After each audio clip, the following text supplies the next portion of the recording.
Hair ফলের সমস্যার সামনে অনেক বিয়েবাড়ির জন্য চলে গেছিলাম পার্লারে। আর পার্লারে ওনারকে আমি আগে থেকেই বলে রেখেছিলাম যে আমি বাটারফ্লাই কাট করাবো, কিন্তু ওনার সেদিনকে যিনি হেয়ার কাট করার জন্য ছিলেন উনি সেটা কিছুই বুঝতে পারছিলেন না। উনি আমাকে বারবার লেয়ার আর স্টেপ কাট করার কথা বলছিলেন। তো যাই হোক, উনি আমাকে প্রথমে শ্যাম্পু করিয়ে নিয়েছেন, আর এর আগে আমি আইব্রো করে নিয়েছিলাম।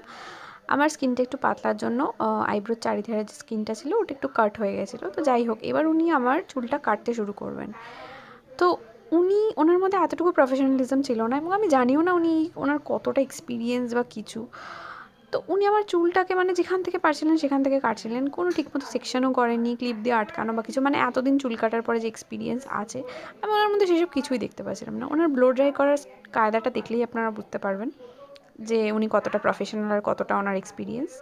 যাই হোক, এবার আমার চুলটা বরবাদ করে দেওয়ার পর পার্লারের ওনার সেটা বুঝতে পারেন, এবং উনি আমাকে বারবার করে রিকোয়েস্ট করেন পরের দিনকে যাওয়ার জন্য। ওনার যিনি প্রফেশনাল আছেন তাকে দিয়ে আমার চুলটা ঠিক করিয়ে দেবেন। দেখুন পরের ব্লগে কী অবস্থা আমার চুলটার।